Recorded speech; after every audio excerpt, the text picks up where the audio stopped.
Una cosa, pues yo tengo dos propósitos en este estudio. Uno es que nosotros pues entremos en una conversación con Pablo y por medio de Pablo con Dios. Mi idea de la escritura es que Dios no escondió mensajes que los maestros, que los autores no, sino que cuando leemos la Biblia estamos escuchando. Estos autores escribieron casi todos. Pues yo creo que, bueno, en el Nuevo Testamento definitivo, bueno, quién sabe, tal vez hay excepciones, pero están escribiendo para su propia comunidad. Por ejemplo, aquí Pablo no está pensando en un escrito que vaya a durar 20 siglos, sino que él tiene un mensaje para esta congregación en Roma, una congregación que él no fundó, hermanos que él no conoce, parece que él nunca había visitado a esta congregación. Entonces,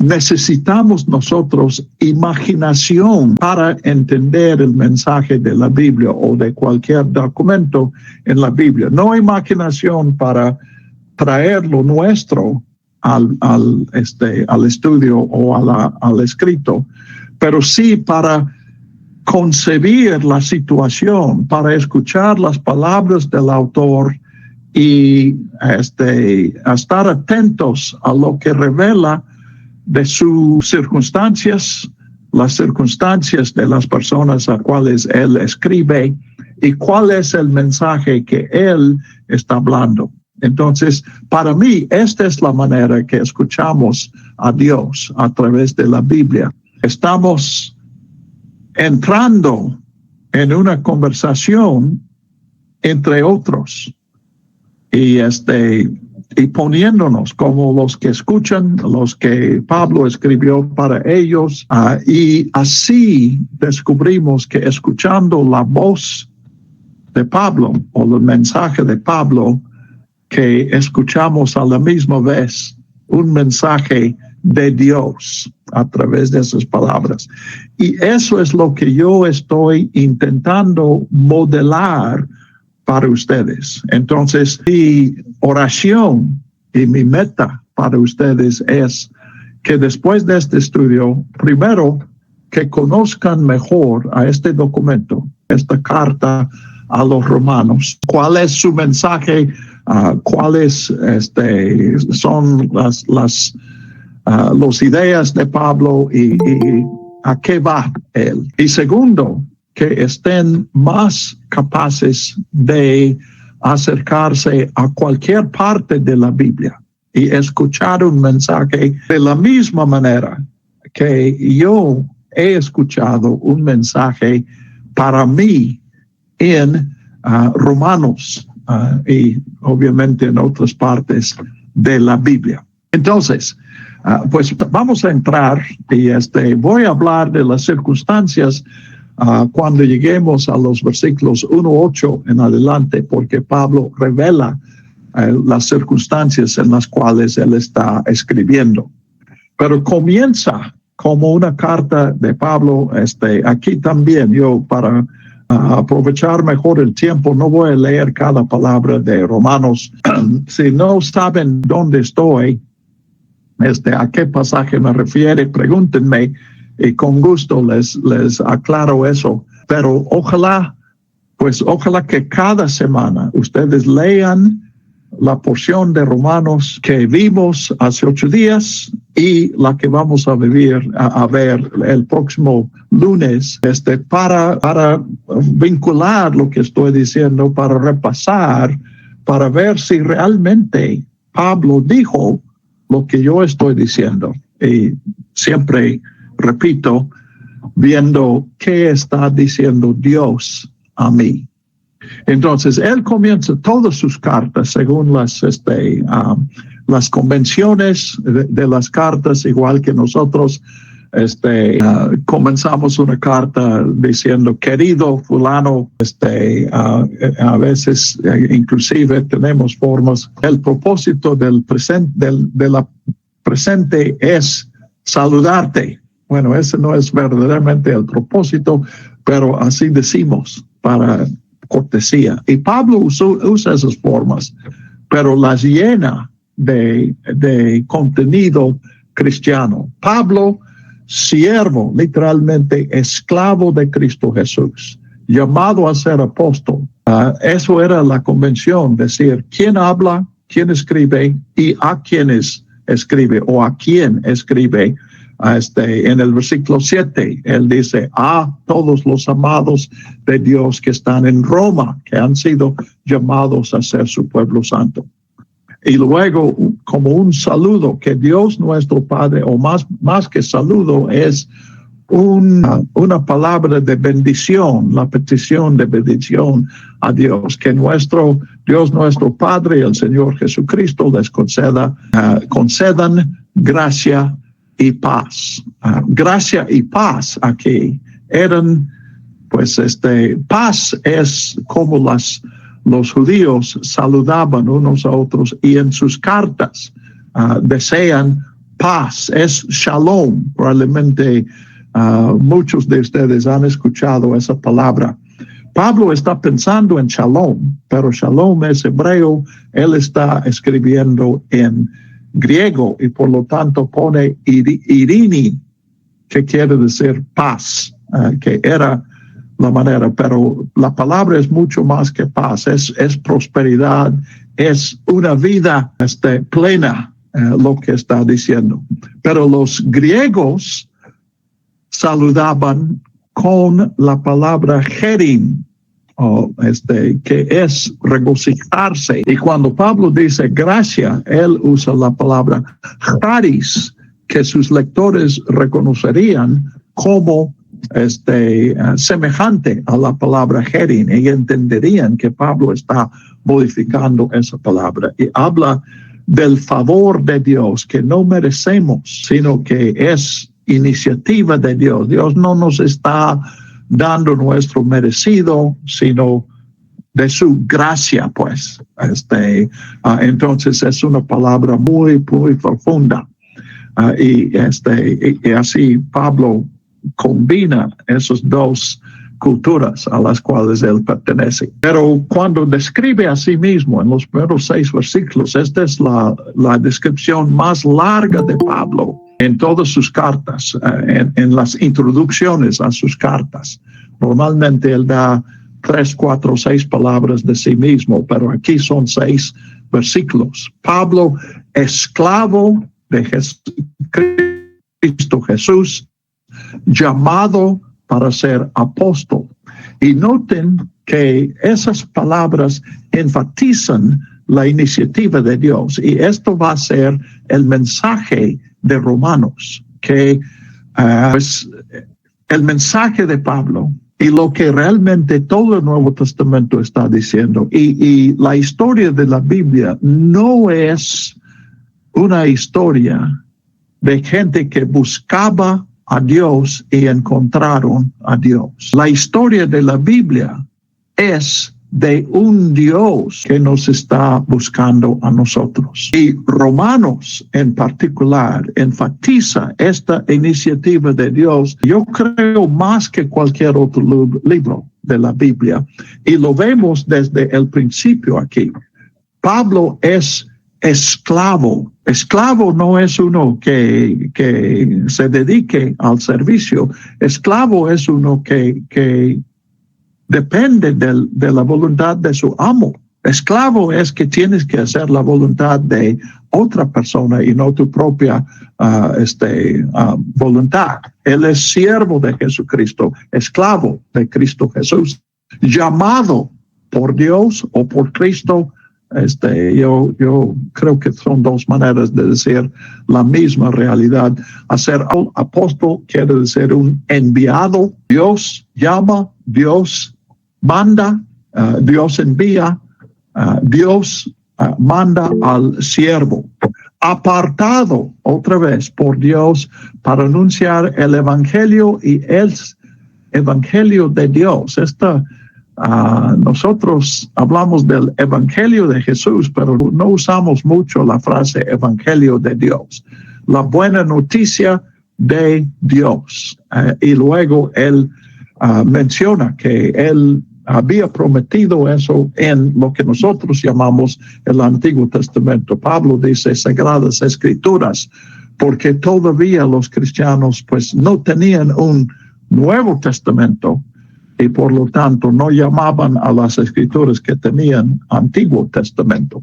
Y esta es una buena noticia acerca de su hijo, quien según la naturaleza humana era descendiente de David, pero según el Espíritu de Santidad fue designado con poder Hijo de Dios por la resurrección.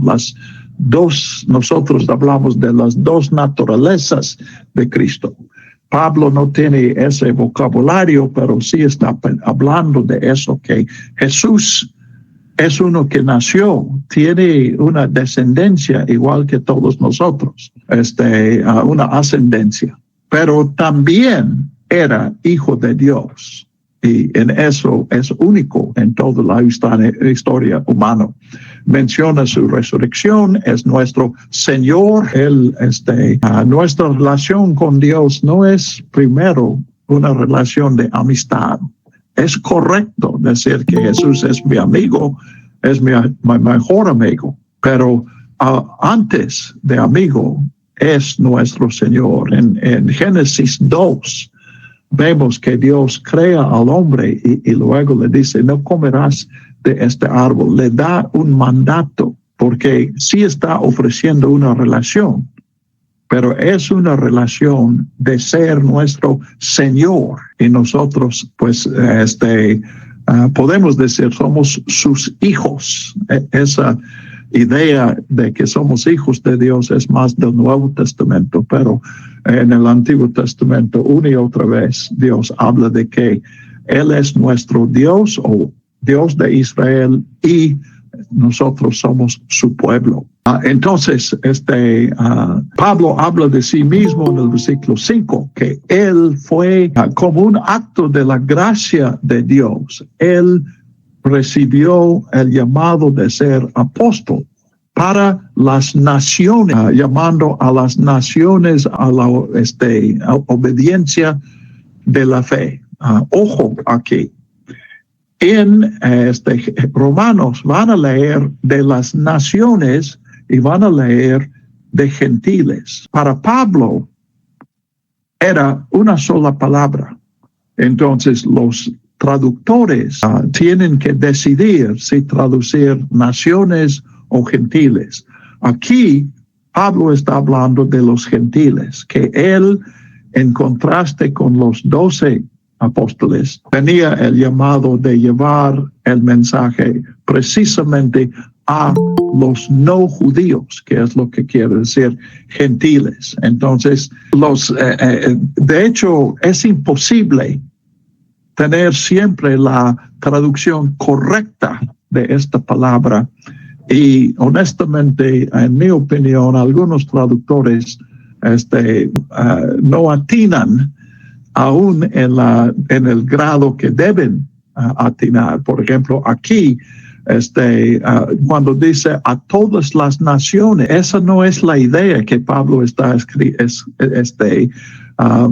describiendo aquí. Los judíos pensaban en el pueblo de Dios y las naciones. Entonces, Israel no es una de las naciones, es el pueblo de Dios. Y Pablo heredó, él como judío tiene esa idea y lo aplicó a los cristianos. Entonces,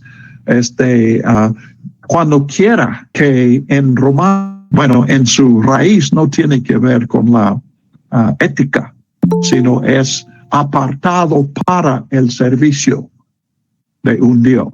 Aquí el Dios, pueblo santo. Entonces, gracia y paz, como él dijo. Y él luego en el versículo 8 da gracias por ellos. Esto fue también una convención en una carta. Antes de tratar el asunto, debes dar gracias por las personas a quienes estás escribiendo. Y Pablo lo hace, dice en el 8, doy gracias a mi Dios por medio de Jesucristo por todos ustedes, pues en el mundo entero se habla bien de su fe. Tal vez Pablo esté exagerando un poco porque él quiere cobrar, pues quiere caer bien a esta gente, porque como vamos a ver, él quiere visitarlos. Y es una iglesia que no fue fundada por Pablo. Entonces él no tiene autoridad sobre ellos, ni moral ni formal, pero él quiere visitarlos. Entonces él ora por ellos y noten en el versículo 10, entre sus oraciones por ellos pide a Dios que por fin se me abra, Dios, el camino para ir a visitarlos. Esta es la ocasión de la carta. Pablo está en Corinto. Él se enteró de que Febe, una diaconisa de la iglesia del puerto de Corinto, Cencrea, iba a Roma. Entonces le encarga esta carta para las, pues nosotros diríamos las iglesias, porque se reúnen en varias casas los hermanos en Roma.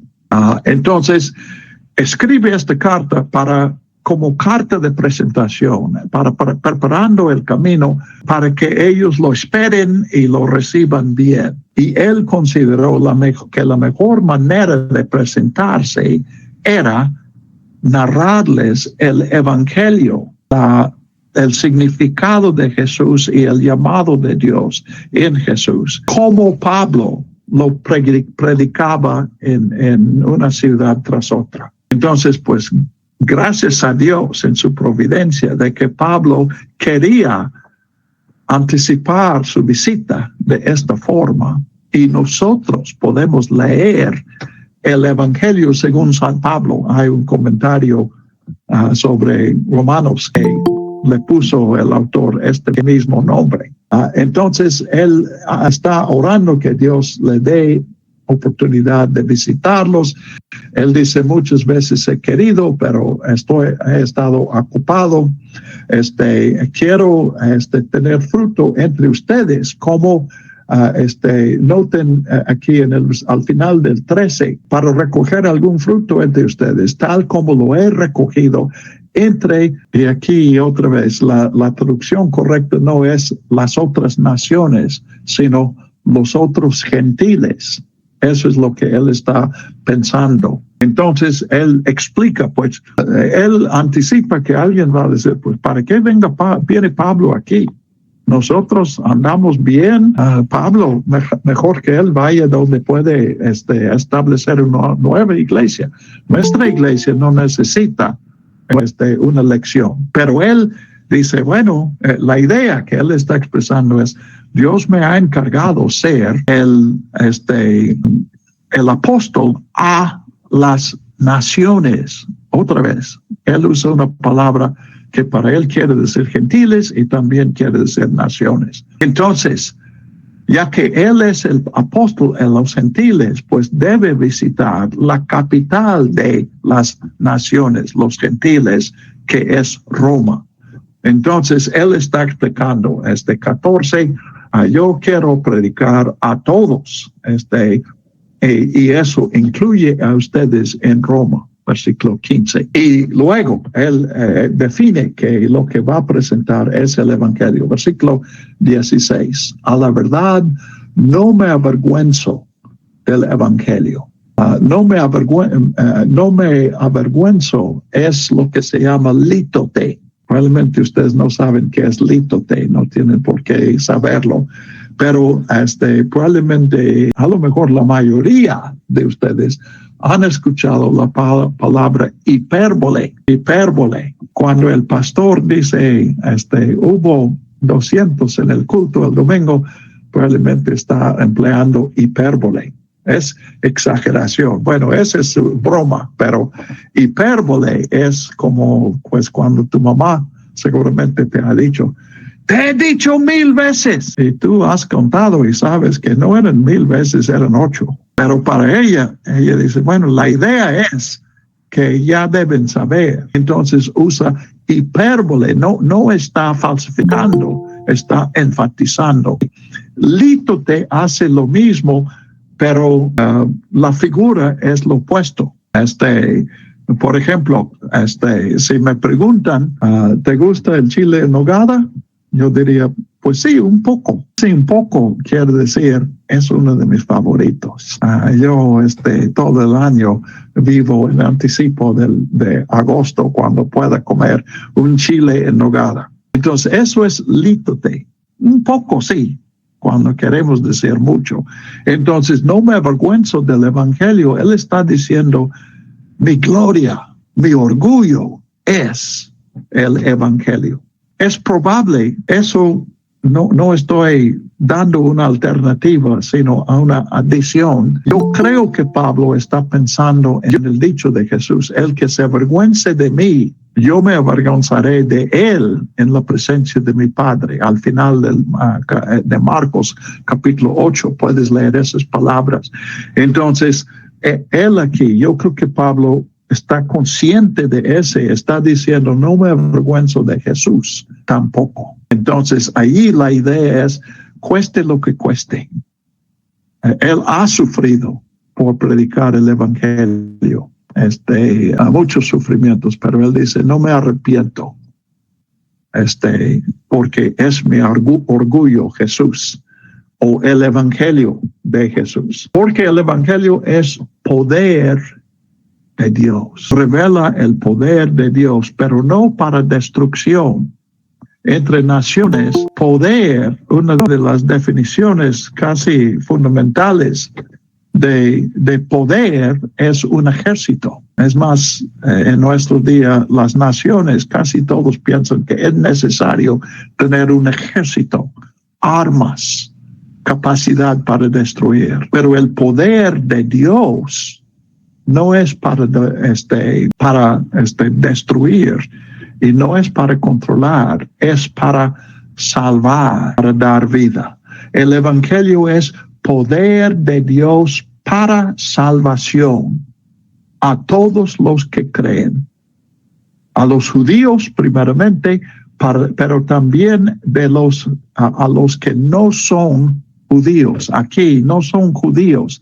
La versión que estoy usando es la nueva versión internacional y no usa la palabra gentiles. Pero la palabra aquí, traducida no son judíos, es exactamente la misma que se traduce naciones en el versículo 13 donde antes bueno, la idea es esa, mencioné otra vez que esa palabra ya vimos 2 veces, naciones. Es siempre plural, los gentiles.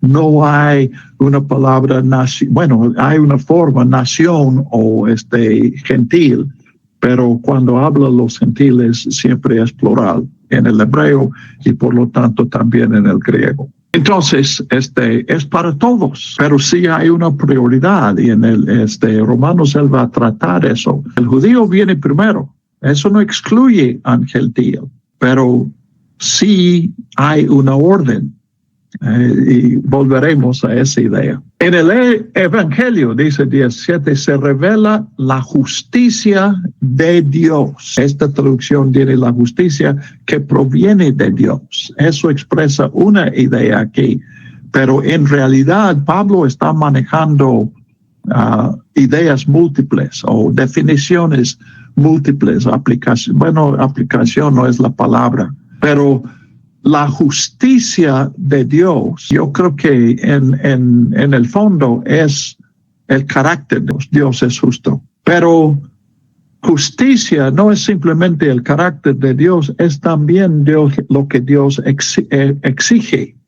Uno necesita ser justo para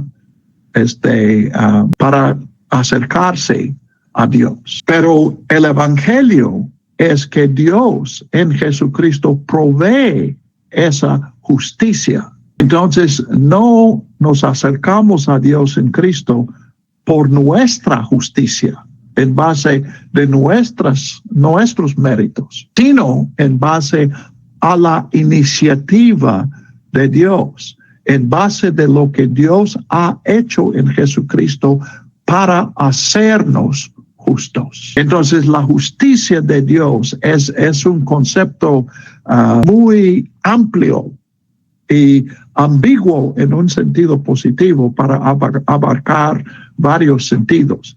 La traducción de la Nueva Versión Internacional, la justicia que proviene de Dios, capta muy bien una faceta, un aspecto de esa que ellos consideran que es la central aquí, y pues en Romanos sí es la central. La justicia de Dios es en los Salmos, hay media docena de veces, habla de salvación y justicia en paralelo. Y la justicia es Dios rescatando a su pueblo, Dios salvando a su pueblo. Entonces, la justicia de Dios.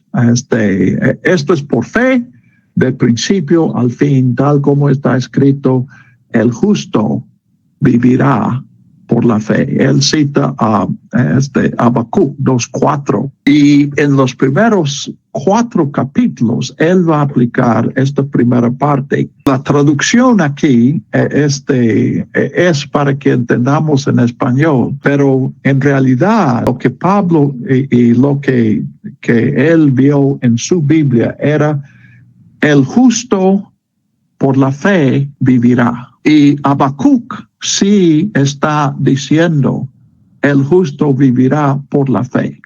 Pero el orden en que escribe y que Pablo cita es el justo por la fe vivirá. Y descubrimos, Pablo desarrolla esta idea. En los primeros 4 capítulos, él dice, si alguien es justo, es por la fe. Entonces, si es justicia de Dios, entonces no es algo que yo haya logrado. La justicia no es algo que yo logre, que yo pueda ofrecer a Dios. La justicia es algo que Dios ha hecho en Jesús y me ha dado. Y soy justo porque Dios me hizo justo. No simplemente con una palabra de creación, sino por un sacrificio costoso, la muerte y la resurrección de su Hijo. Entonces, en los primeros 4 capítulos, el texto, pues, que Pablo está desarrollando, si fuera un sermón, es el justo por la fe. Entonces, y él ha dicho, noten aquí el 17, en el Evangelio se revela la justicia de Dios. Pero en el 18, él dice, en verdad, la ira de Dios se revela. Entonces, noten en estos 2 versículos, se revela en el 17 y en el 18. La primera vez lo que se revela es la justicia de Dios. En el 18 se revela la ira de Dios. Entonces, la ira es parte de la justicia de Dios. Un Dios justo o un juez justo es uno que declara, pero aplica el castigo a quien merece castigo. Entonces, Pablo dice algo, esta es la primera de muchísimas sorpresas en Romanos 1:18, porque según los Salmos, la justicia de Dios es Dios protegiendo, rescatando, reivindicando a su pueblo. Pero Pablo dice lo primero que Dios hace cuando revela su justicia es condenarnos. Entonces, ¿cómo puede ser eso? Bueno, yo voy a resumir el resto de este capítulo. No voy a leer versículo por versículo, pero la idea que él está presentando, y repito, ojalá que tú vuelvas a leer este capítulo para ver si dice lo que yo digo que dice. Pero él está diciendo, Dios se ha revelado y el hombre, la humanidad ha rechazado. Cada uno de nosotros hemos rechazado esta revelación de Dios. Dios se revela a sí mismo, yo digo, para tener una relación con nosotros. Pablo no usa esas palabras, pero yo creo que está pensando en eso. Entonces Dios ofrece una relación con nosotros. Génesis 2 otra vez puede ayudarnos a entender eso. Dios puso lo que se llama el árbol del conocimiento del bien y mal en el huerto, no como tentación y no para hacer alguna maldad al hombre, a Adán. Todos somos Adán, porque Adán quiere decir humano. Y dice, no comerás de este árbol. Entonces, el camino de la vida es el camino de obediencia. Pero la decisión es de uno. El árbol está en el centro del huerto. Entonces, Adán no tiene que hacer un viaje para encontrar y desobedecer. La desobediencia está ahí. Porque si no hay opción de desobediencia, no hay opción de obediencia. Cuando sueltas a una roca, cae. Obedece, decimos, a la ley de la gravedad. Pero una roca que no cae es una roca desobediente. No tiene opción. No tiene nada que decidir. Eso es algo impersonal. Pero un ser humano, Dios quiere una relación personal con nosotros. Entonces, si no podemos decir no, entonces tampoco podemos decir sí. En las bodas dicen al novio, ¿aceptas a esta mujer? Y dicen a la mujer, ¿aceptas a este hombre? No dicen, bueno, el hombre dijo que sí, damos por hecho que ella va a decir sí también. No. Tiene que haber dos decisiones. Entonces, poniendo el árbol, bueno, de hecho, en Génesis 2, poniendo todos los árboles, porque Dios primero dice, he dado todos estos árboles para que comas, pero este árbol, no comerás de este árbol. Entonces, Dios decide, quiero relación con ustedes, pero ustedes también tienen que decidir, y si deciden, dicen no. Y eso es lo que Pablo está diciendo aquí en Romanos 1. Dios se ha revelado a ellos, versículo 12, 19, la misma creación revela al Creador, versículo 20, pero 21 es clave y va a ser clave en los primeros 8 capítulos. A pesar de haber conocido a Dios, ahora aquí conocido, la palabra podría expresar, normalmente expresa una relación, pero en este contexto no es una relación, es que Dios se ha revelado, Dios se ha presentado. Entonces, como un ser humano, pues yo te visito y digo, yo soy Ricardo Garrett, y tú dices, mucho gusto en conocerte, porque me he dado a conocer. Entonces Dios se ha dado a conocer, ellos han visto la evidencia, pero en lugar de decir, bueno, ellos somos nosotros, en lugar de decir, sí queremos una relación, decimos, no, gracias, no necesito que tú me digas que es bueno, yo voy a decidir lo que es bueno para mí. Entonces, a pesar de haber conocido a Dios en la naturaleza, entonces aquí esta palabra como excepción no habla de relación, habla de conocimiento, de haber visto algo. A pesar de haber visto a Dios en la creación, no lo glorificaron como Dios ni le dieron gracias. Entonces, Pablo con el negativo está poniendo el positivo que va a desarrollar en la carta. ¿Qué quiere Dios de nosotros? ¿Cómo podemos expresar nuestra relación? No puedes invitar a Dios a un chile en nogada, porque Él no come. A mí me puedes invitar, pero a Dios no. No podemos invitar a Dios y darle habitación en la casa. Entonces, lo que podemos, pues, ¿cómo obedecemos? No hay un árbol ahora que no comamos.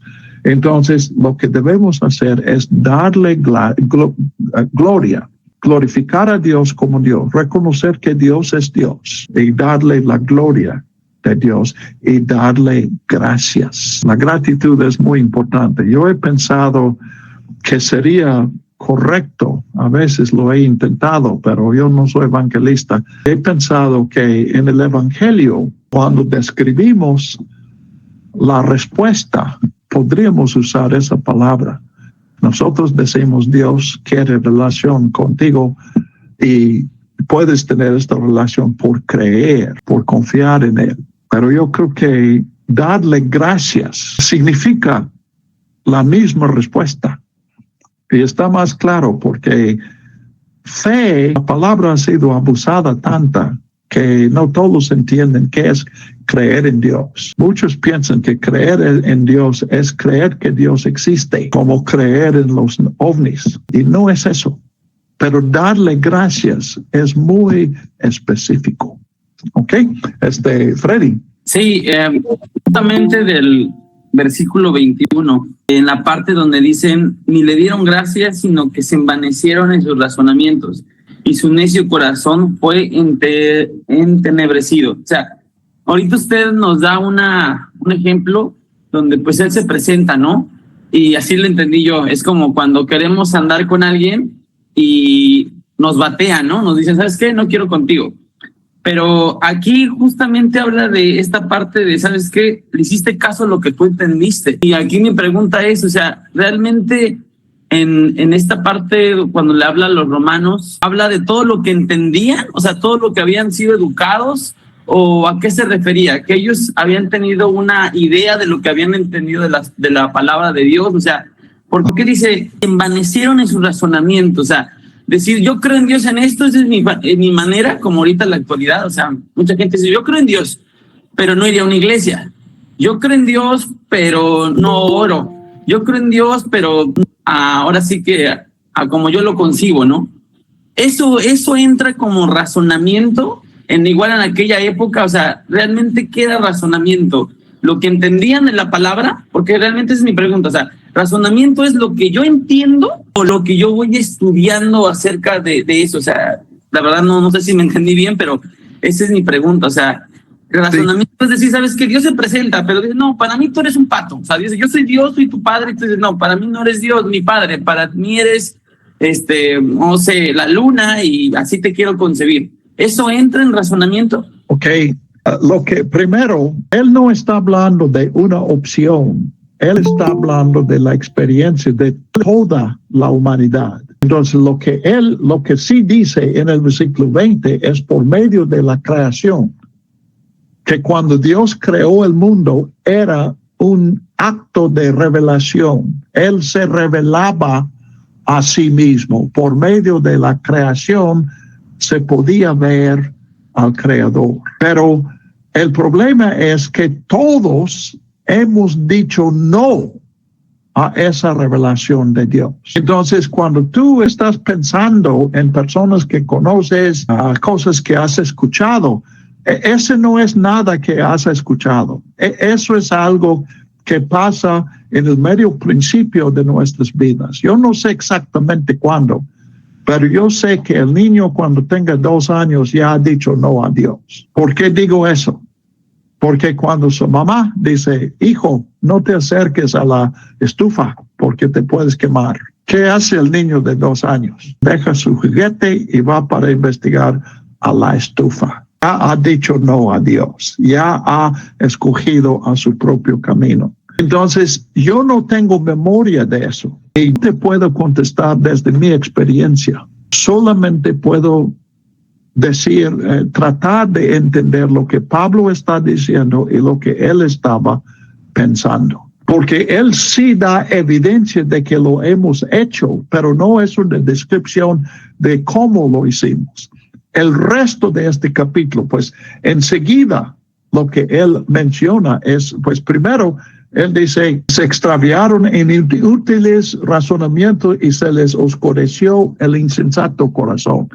Aquí no está hablando literalmente, pero en una figura puedo decir, esto es mirar donde no está Dios. Entonces uno no quiere que ver con Dios, entonces da la espalda a Dios. Bueno, cuando das la espalda de Dios, ¿a qué estás viendo? Estás viendo a Dios, porque Dios está en todas partes. Entonces, la única manera de no ver a Dios es cerrar los ojos. Y cuando cierras los ojos, ¿qué es lo que ves? Nada. Entonces, Él está diciendo en este versículo 21, se les oscureció su insensato corazón. Oscurecimos nuestra propia mente para no ver a Dios. No podemos ver a nada. No puedes ver a la creación de manera honesta porque puedes ver la firma, la obra, la mano del Creador en toda la creación.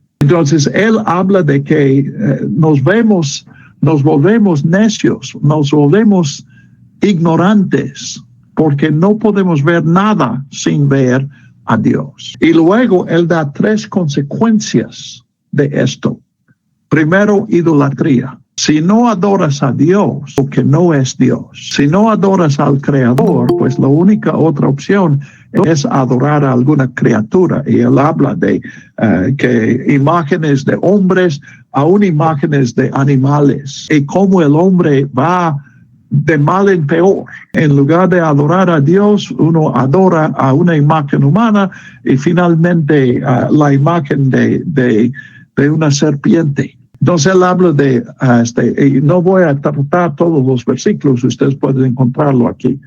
Habla de idolatría, habla de pecado sexual en el versículo 24, y otra vez en el 20, ven que Él mezcla, el 25 ya es idolatría otra vez, y 26 es otra vez pasiones vergonzosas. Entonces Él habla de pecado sexual, mal uso del sexo, y finalmente en el 29 comienza una lista larga de pecados, 29 a 31, envidia, homicidios, desacuerdos, etcétera, etcétera.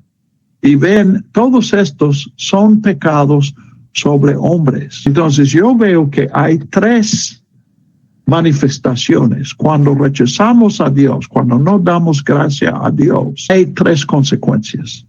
Que no dejamos de orar, sino que estamos orando lo que no es Dios. Y qué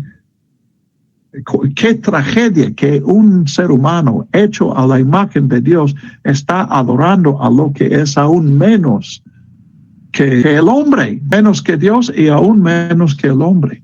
¿Qué es el ídolo número 1 en el mundo hoy? ¿Qué es lo que adoran más gente que nada más? ¿A ellos mismos? No, ídolo, el ídolo que adoran. Internet. Ok, yo estaba pensando en otro. El dinero, las riquezas. Dinero. Pues miren, el Internet es menos que el hombre. Las maravillas de Facebook, no, en realidad un ser humano es más maravilla todavía. Y el dinero, pues, me merece la comparación. Qué irónico. Hombres superiores al dinero, que pueden hacer lo que el dinero nunca puede hacer y sin embargo están adorando al dinero. Entonces, ídolos, pecado sexual y otra vez esta larga lista de 29 a 31, con 2 excepciones, no menciona ningún pecado sexual y no menciona a Dios. Aparentemente hay una excepción en el 29, toda clase de injusticia, maldad y fornicación. La palabra fornicación es que maldad en 29 es poniría, y fornicación es pornía, la palabra de la que viene pornografía. Entonces pueden ver que suena igual y de hecho tiene muchas letras en común. Poniría, pornía. Entonces cuando se hacían copias, porque saben que la Biblia fue puesto en imprenta 13 siglos más tarde.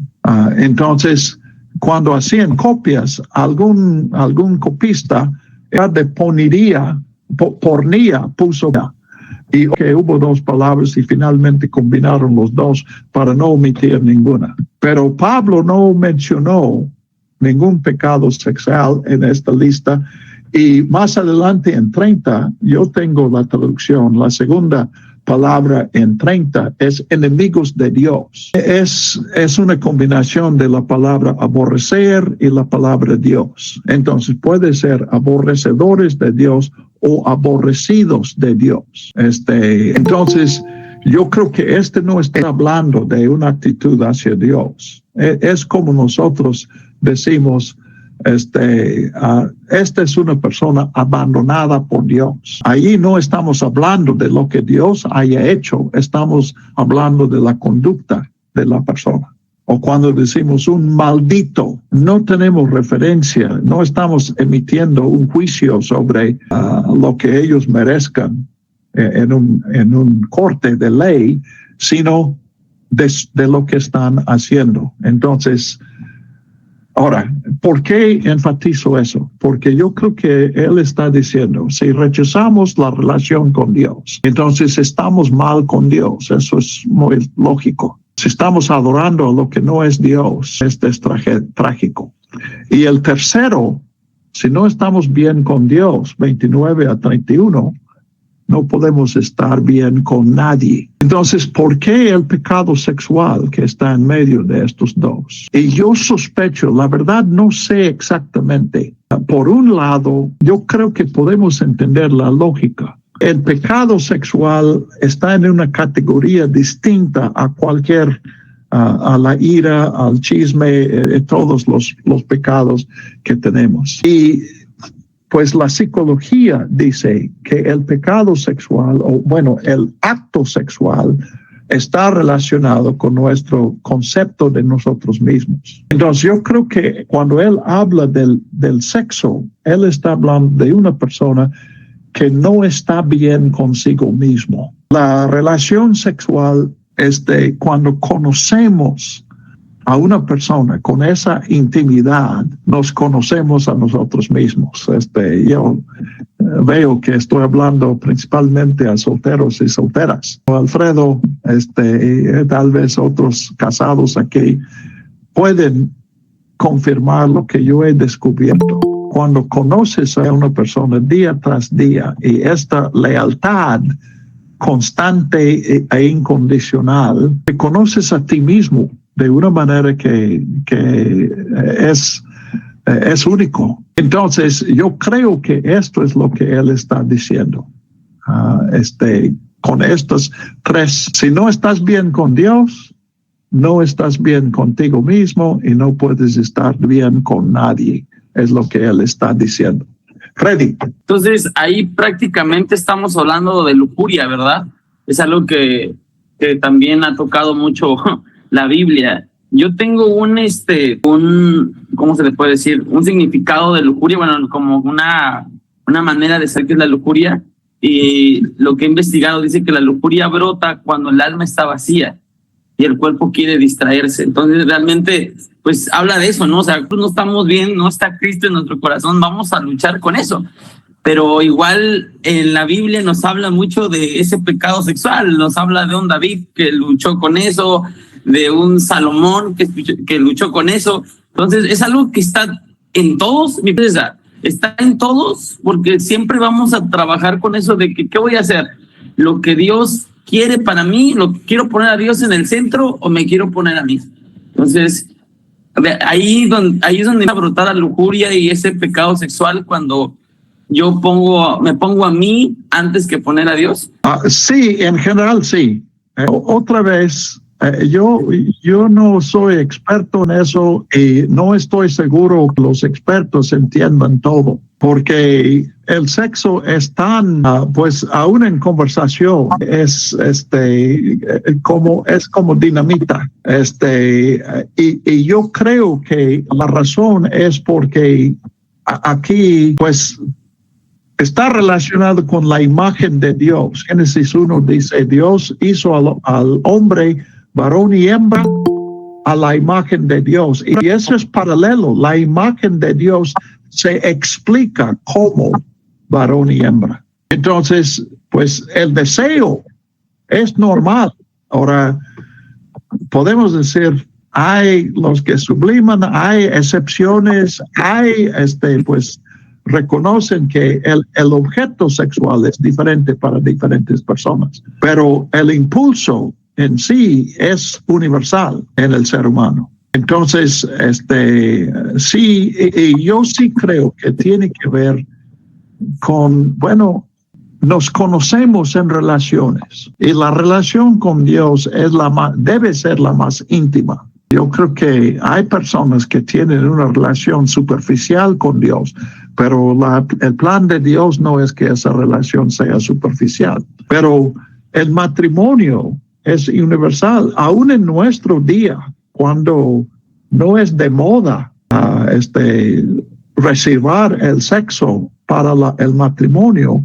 Aún así, en la cultura hay una idea de que cuando tengas este compromiso, no debes tenerlo con más de una persona. Entonces, algunos llamarían eso un instinto. Yo creo que es parte de la imagen de Dios. Pero si se divide en 3 renglones o 2 o 4, él está describiendo aquí nuestro mundo está chueco si no comenzamos con Dios.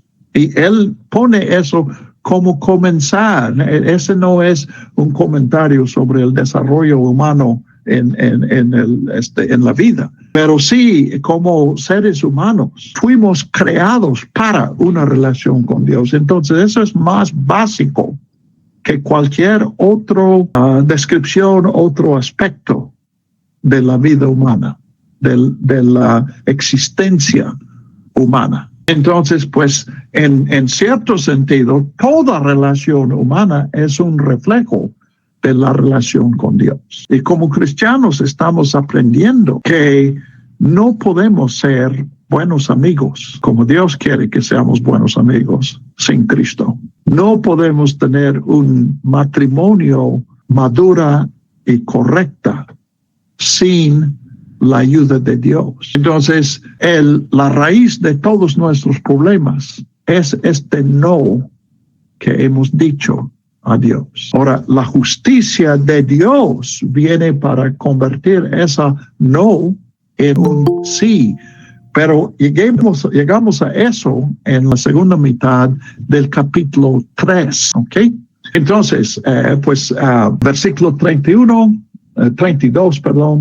después de esta larga lista dice, no solamente practican esas cosas, sino que promueven esas cosas. Parece que eso también, él está hablando de agravios, de hacer peor el pecado, que pierden la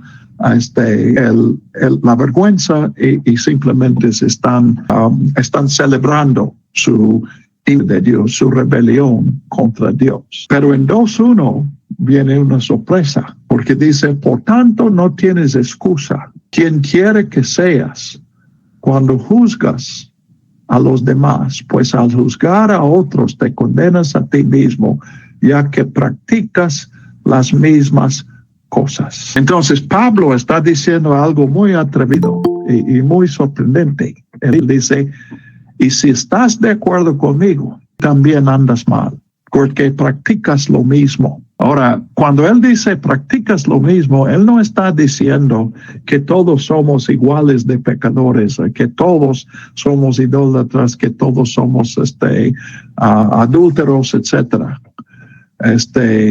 Pero él está diciendo esa raíz está en todos. Y en el capítulo nos va a resollar algo muy especial. Es algo que yo he aprendido de Romanos, que la vida en la iglesia, una clave en la iglesia es que peques de la forma aprobada. Hay pecados que son prohibidos entre los cristianos y otros que son aceptados. Ahora, mejor voy a seguir por el capítulo porque Pablo está diciendo eso. Y vamos a ver su desarrollo, pero ojalá que ustedes reflexionen en eso y podemos también conversar de eso. Porque él dice, practicas las mismas cosas. Entonces, no está diciendo que todos somos iguales. No está diciendo que la iglesia está puros hipócritas. Pero él está diciendo, nosotros también hemos dicho no a Dios. Cuando nosotros intentamos adorar a Dios, nuestros defectos, especialmente nuestros defectos morales, tuercen la imagen de Dios y estamos adorando lo que es en alguna medida ídolo. Cuando somos en el sexo, todos tenemos deseos incorrectos, pensamientos, inclinaciones incorrectos. Piensa, si mi esposa me pregunta, ¿has sido fiel esta semana? Y yo digo, en general sí. Ella no va a aceptar esa respuesta. No es en general ser fiel. Y ella dice, ¿cómo que en general? Bueno, 5 días entre 7. ¿Cómo se llama a un que es fiel a su esposa 5 días de 7? Le dicen adúltero. No, el esposo fiel es el que casi todo el año es fiel. No casi, no hay ningún casi. Entonces, las relaciones humanas, 21, 29 a 31, nunca hemos caído en ninguna de esas cosas. Pues claro, constantemente estamos cayendo en esas cosas. Entonces, él está diciendo, está yendo al raíz, no al fruto de la vida, sino en la raíz. Todos estamos intentando vivir nuestra propia vida. Queremos tener a Dios como el que nos proteja. Aún queremos que Dios nos aconseje, pero queremos que la decisión final sea la mía. Yo quiero reservar la decisión final para mí mismo. Entonces, practico las mismas cosas. Mi esposa no está buscando un esposo que sea fiel en comparación con otros esposos. No, ella quiere una fidelidad absoluta. Y Dios quiere lo mismo. Entonces, Pablo está diciendo, cuando vas a la iglesia, encuentras a pecadores, no uno que otro, sino puros pecadores. Ahora bien, versículo 2, sabemos que el juicio de Dios contra los que practican tales cosas se basa en la verdad. Entonces, los que condenamos a la moralidad del mundo, estamos profesando que nosotros entendemos mejor que otros lo que Dios quiere. Pues eso no nos hace más santos, nos hace más pecadores. Si te para el tránsito y dice, no sé, aquí el límite de velocidad es 30, dices, oh sí, yo sabía. Bueno, por eso te paré, para asegurar que sí sabías. No, él no quiere que sepamos, él quiere que respetemos. Entonces, es lo que este versículo 2 está diciendo. Los más pecadores son los de la iglesia, él diría de la sinagoga, porque son los que han aprendido, los que saben mejor y por lo tanto son más culpables, porque están desobedeciendo a sabiendas. Entonces, versículo 3, no crees y miren que esto está en nuestros corazones y está en nuestras iglesias. ¿Piensas que vas a escapar del juicio de Dios? Tú que juzgas a otros y sin embargo haces lo mismo que ellos. No, pues yo sí soy pecador, pero yo soy de los santos. Eso no es no ves, versículo 4, esto es clave, no ves que desprecias las riquezas de la bondad de Dios, de su tolerancia y de su paciencia. ¿Por qué hay esta diferencia? Otros viven en el mundo y viven todas estas cosas que se escriben en el capítulo 1, pero nosotros vamos a la iglesia, cuidamos nuestro lenguaje, estamos fieles a los cultos, leemos la Biblia todo el día. Él está diciendo, Dios no está felicitándote por tu fidelidad, sino su bondad de Dios, versículo 4, quiere llevarte al arrepentimiento. Dios te ha dado una Biblia, Dios te ha dado hermanos cristianos, te ha dado una iglesia para que te arrepientas, para que reconozcas tus pecados y te arrepientas. Ahora, vamos a ver, pues, aún aquí está comenzando a decir, Dios, ¿a quiénes está Dios llamando al arrepentimiento? Pues a todos. Dios quiere arrepentimiento de los que están en el mundo. Dios quiere arrepentimiento de los que estamos en la iglesia. Pero, versículo 5, por tu obstinación y tu corazón sin arrepentimiento, sigues acumulando castigo. Él está diciendo lo que consideras tesoro, los versículos que conoces, que tú puedes manejar la Biblia, encontrar pasajes y dar biblazos a los que hablan. Tu fidelidad a los cultos y todo eso. Él está diciendo, con eso nada más, no estás acumulando un tesoro, estás acumulando ira, porque en todo eso estás desobedeciendo. Entre más Biblia conoces, si sigues viviendo como vienes viviendo, entonces más pecador eres, más merecedor de castigo eres. Esta es la idea de este versículo 5. Y 6 él dice, Dios va a juzgar a todos por sus obras, no por cuántos versículos no ha conocido, por cuántas veces ha leído la Biblia, por asistencia a los cultos, sino Él examina el comportamiento y juzga a todos según su comportamiento. Eso es lo que dice del 6 al 10. Porque 11, porque con Dios no hay favoritismos. Todos. Y él había dicho inmediatamente antes a los judíos primeramente y también a los no judíos. Es la traducción aquí. Entonces, pues él enfatiza eso, el juicio de todos a partir del versículo 12.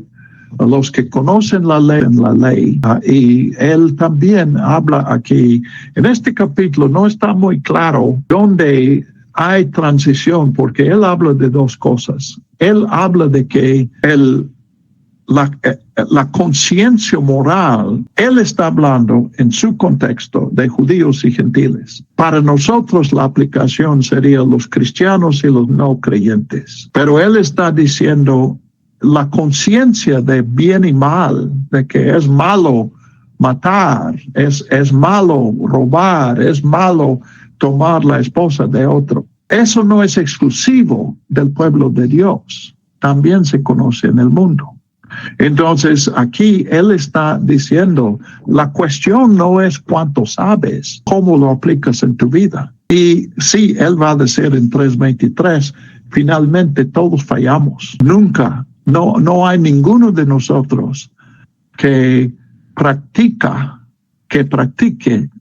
tanto como sabe. Lo confesamos, bueno, conozco mejor que lo que estoy haciendo. Pero también para el fin del capítulo está claro que él está viendo que Dios está haciendo una obra en los gentiles. Entonces los gentiles no asisten a la sinagoga, no tienen la Biblia de los judíos, no practican la circuncisión y las fiestas y todas estas observancias del Antiguo Testamento, y sin embargo en Cristo han encontrado a Dios. Entonces, la aplicación a nosotros es que no supongamos que el único camino a Dios es el camino en que nosotros estamos. A través de toda la historia, se repite la historia de que los que tienen una tradición condenan a los que desarrollan otra tradición. Los católicos lo hicieron en el tiempo de los reformadores, al principio del siglo XX, Los líderes cristianos, la gran mayoría de ellos, rechazaron a los pentecostales porque no estaban haciendo las cosas como ellos hacían. Y hoy estamos haciendo. Entonces, las ideas de este capítulo es que Dios está llamando a todos a arrepentimiento. Y nosotros no somos los que menos necesitemos arrepentimiento. Somos los que Dios quiere que sean los primeros en arrepentirnos. Y Él al final habla de la verdadera circuncisión. Circuncisión era cortar la carne, literalmente el prepucio del pene. Entonces era algo externo, era algo de la carne, pero Deuteronomio habla de la circuncisión del corazón. Entonces eso es interior, no tiene referencia al mundo que llamamos corazón. Es como el corazón de la ciudad o el corazón de una nuez. El corazón de la persona es el centro, donde decidimos, donde pensamos, donde determinamos nuestra conducta, etcétera. Entonces, que seamos circuncidados ahí. Ven que esto es afín a la idea de justicia de Dios. La circuncisión literal, un ser humano puede lograr eso. Toma un bisturí y corta, pero solamente Dios puede circuncidar al corazón. Entonces, en lugar de mi justicia, de mis esfuerzos para hacerme aceptable a Dios, necesito un cambio que solamente Dios puede hacer. Entonces, para los judíos, la existencia de la iglesia entre los no judíos, entre gentiles, era una revelación de que Dios esperaba más de ellos, y para nosotros lo mismo está pasando. No debemos vernos a nosotros como superiores a los que no creen. Cuando mucho, nosotros debemos saber más que ellos, que somos pecadores, necesitados de la misericordia de Dios. Y noten, dentro de eso, ahora el 17, él dice, tú tienes el nombre de judío, estudias la ley, te jactas de tu relación con Dios, y él habla de la diferencia, que era una diferencia real, semejante a la diferencia que nosotros vemos ahora, que en nuestras iglesias la gente no se porta como pensamos que se porta en el mundo, o como observamos muchas veces. Pero 21, y aquí es lo que les prometí, esa es clave también. Hay una comparación con el capítulo 1. En fin, tú que enseñas a otros, ¿no te enseñas a ti mismo? Él está hablando a los que evangelizan. Estamos aptos, nos sentimos aptos para deciros lo que debe cambiarse en sus vidas. Nosotros podemos explicarles el camino. Y él está diciendo, lo que enseñas a otros, ¿lo has aplicado a tu vida? Hermanos, yo tengo más años, más experiencia en eso, cuando menos en tiempo, que la mayoría de ustedes. Y he tenido más de una vez la experiencia de una nueva revelación de Dios y un cambio que Dios hace en mi vida, y luego descubro en mis apuntes que había estado enseñando a otros lo que acabo de aprender. Lo tenía en mi mente, podía hablarlo años antes de que lo apliqué a mi vida. Entonces, noten aquí estas preguntas en 21. ¿No te enseñas a ti mismo? ¿Predicas contra el robo? ¿Robas? Tú dices que no se debe cometer adulterio. ¿Adulteras? ¿Aborreces a los ídolos? ¿O robas de sus templos? Ese robar de sus templos, la verdad no saben qué quiere decir. Esta es una traducción literal. Pero han pensado que posiblemente habla de una persona, se aplica a una persona que no adora ídolos, pero gana la vida haciendo ídolos, sirviendo la idolatría de otros. Pero lo que quiero llamar a su atención aquí es que tenemos las mismas tres áreas. En el capítulo 1 descubrimos idolatría y luego pecado sexual y malas relaciones humanas. Aquí es al revés. Él toma el robo en el 21. ¿Robar a quién? Pues a mi semejante. Es estar mal con mi semejante, es uno de los mandamientos acerca del amor al propio. Y luego adulterio, versículo 22, una palabra que no apareció en el capítulo 1, pero allí hay como 6 u 8 palabras que hablan de desorden sexual. Y el tercero, idolatría. Entonces, pues la inversión del orden se llama un quiasmo y es muy común en la literatura del primer siglo. Pero parece que él está diciendo el problema, pues aquí sería repetir lo que tenemos en el versículo 1 y 2. Tú que condenas eso en otros, haces lo mismo. Y aquí está diciendo lo mismo. Entonces, aquí no se trata, pues otra vez, no se trata de que nosotros veamos diferencia. Lo primero que vemos es, bueno, sí, yo hago lo mismo, pero no es lo mismo.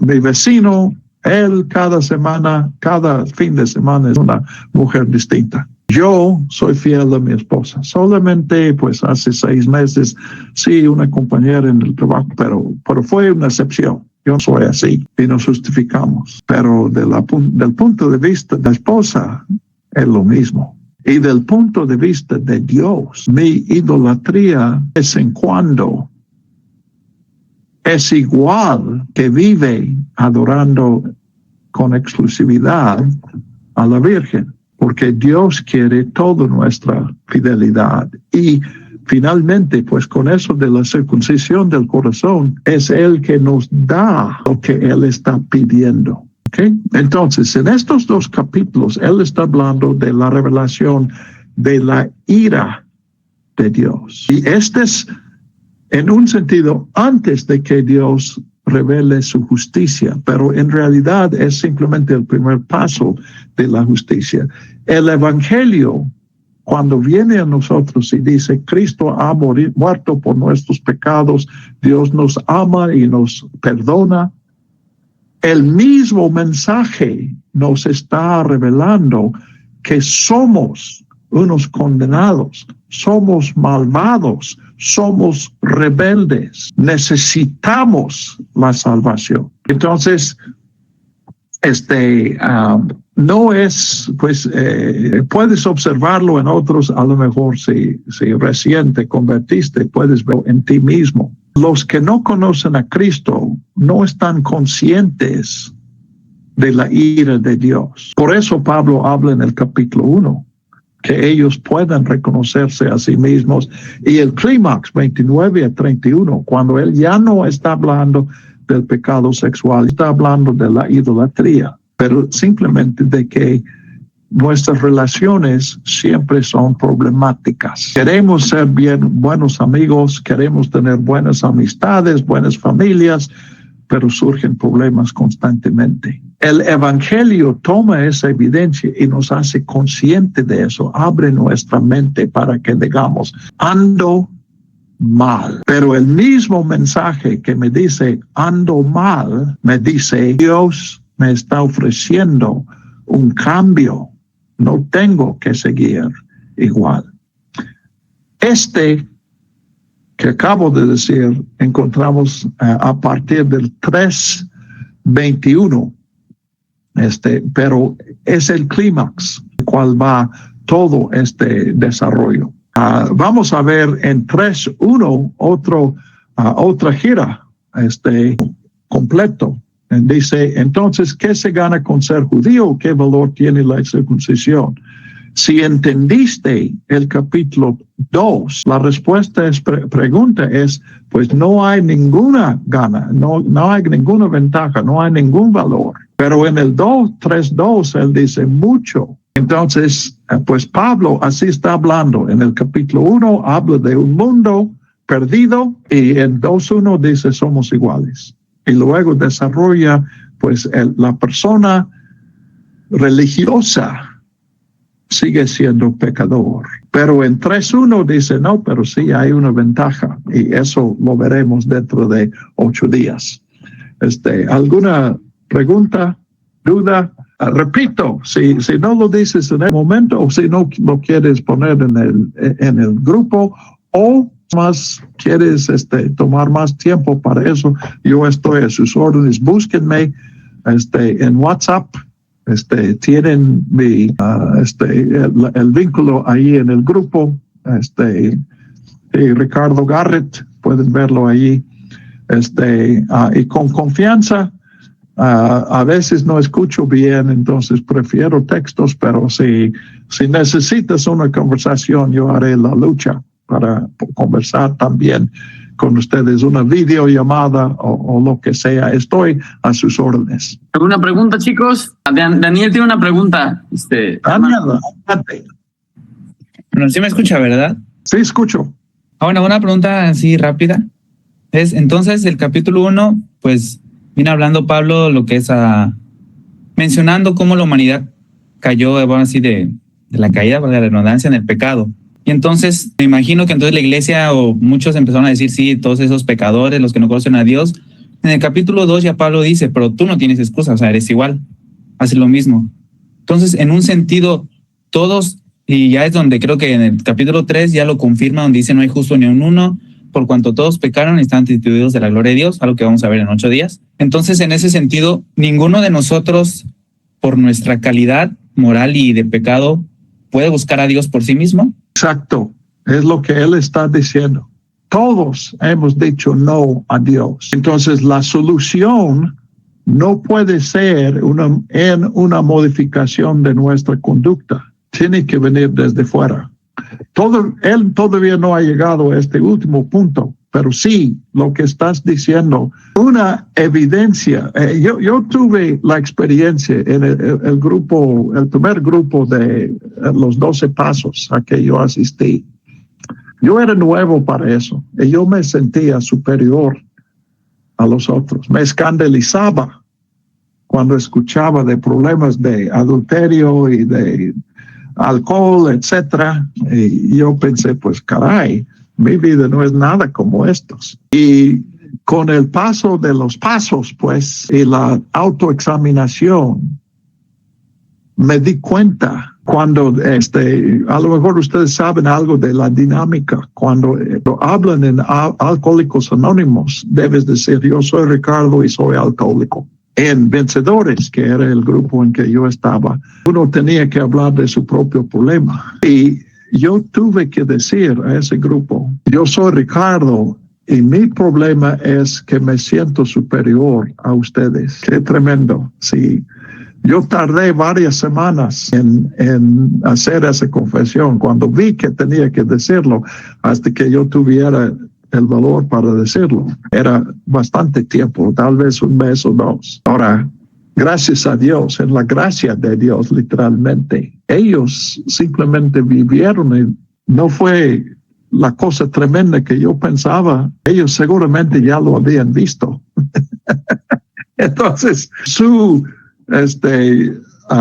actitud fue más o menos, bueno, qué bueno que ya sabes lo que nosotros ya sabíamos. Pero no lo dijeron en esa manera irónica, sino con aceptación. No dijeron nada, pero me sentí aceptado por ellos. Entonces, sí, Daniel, de eso se trata. Desafortunadamente, nuestros sistemas en la iglesia están organizados para mantenernos ignorantes de nuestro pecado. Inclusive cuando hablan del pecado de la iglesia es para que veamos que somos diferentes a los de fuera. Y por eso perdemos algo de eso. Sin embargo, Dios hace su obra y nos transforma.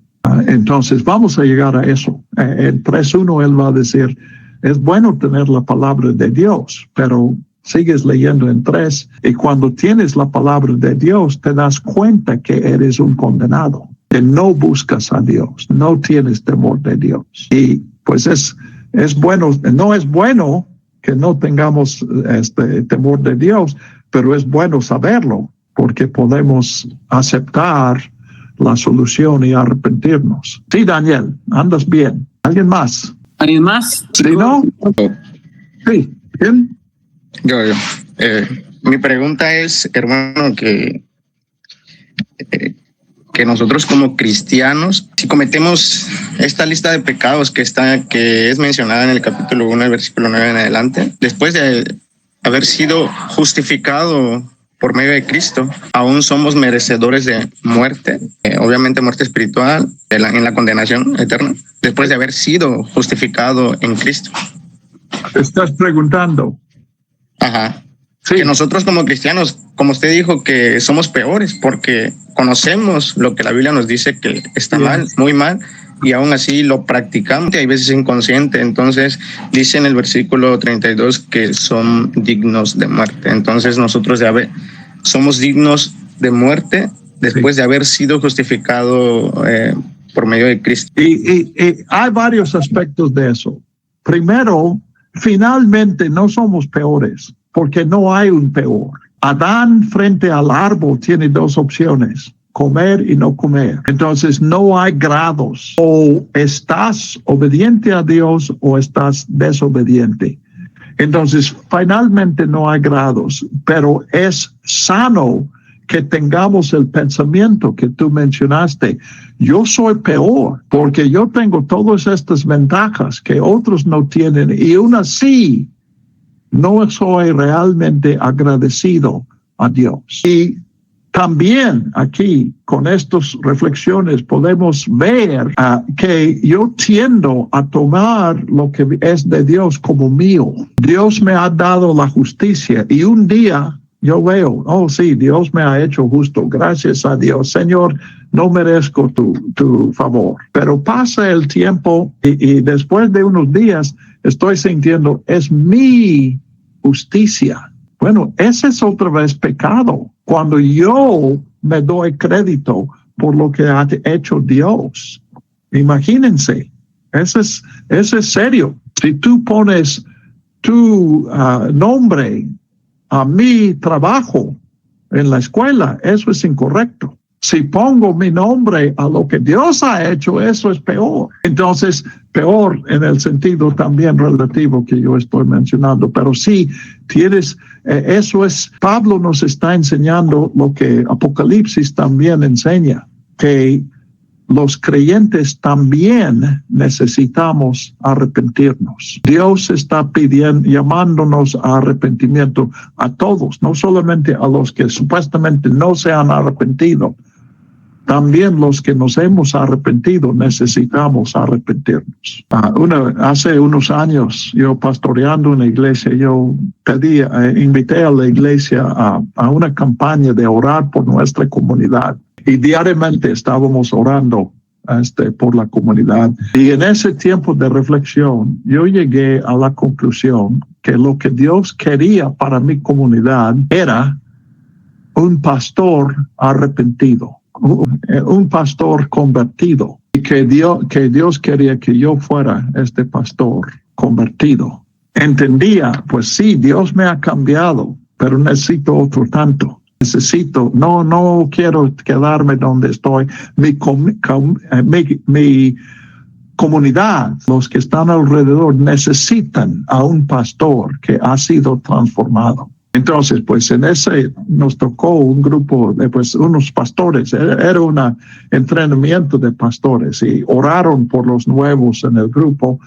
Y un detalle muy bonito, se dieron cuenta que yo hablaba español. Era aquí en Texas. Entonces hicieron un grupo de habladores de español para orar por mí. Eran como 6 grupos, seis nuevos. Y el hermano que oró me preguntó, ¿qué quiere que pedamos para ti? Yo dije, que me convierta. Y el hermano no podía pedir eso. Él dijo, hermano, ¿usted tiene la seguridad de su salvación? Pues eso no era lo que estaba pidiendo. Yo estaba diciendo, yo necesito lo que los que están fuera de la iglesia necesitan. Eso es lo que yo necesito. Que finalmente la línea entre los que están bien con Dios y los que están mal con Dios, esa línea está arriba de todos nosotros. Y el único arriba que nos puede ayudar es Dios. Sí. Gracias, Carlos. ¿Alguien más? Repito, estoy a sus órdenes. Si me mandas un mensaje a la 1 de la mañana, es posible que conteste hasta el otro día, pero estoy a sus órdenes. Diana. Bueno, ¿me escucha?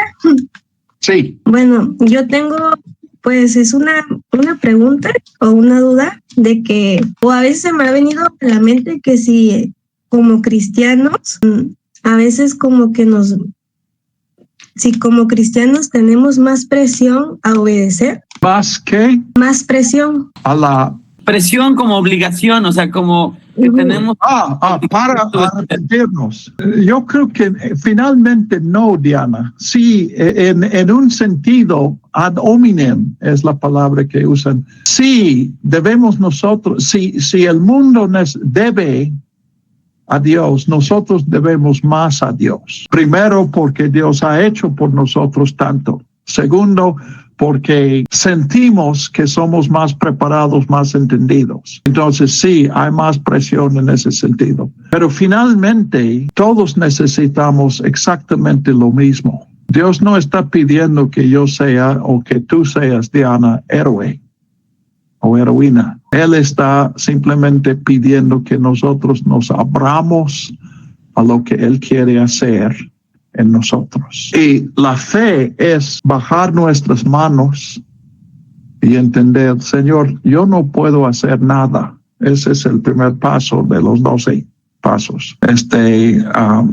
Y permitir que Dios haga lo que yo no puedo hacer. Este es el tercer paso a propósito. Pues buenas preguntas. Muchas gracias a ustedes. Sí, okay. Daniel estaba diciendo adiós y yo pensé que estaba pidiendo la palabra. Señor, muchas gracias por esta noche. Bendícenos con tu iluminación. Queremos ser transformados y ser fieles a ti. Ayúdanos, Señor, en el nombre de Cristo. Amén. Nos vemos, hermano. Nos vemos, chicos, el otro lunes. Traten de estar puntuales, por favor. Hasta luego, Ricardo, hermano. Dios me lo bendiga. Hasta la otra semana, hermano. Diana, Elmar, mucho gusto. Hasta lunes, hermanos. Luego. Hasta la próxima semana, hermano Ricardo. Hasta luego, Emanuel.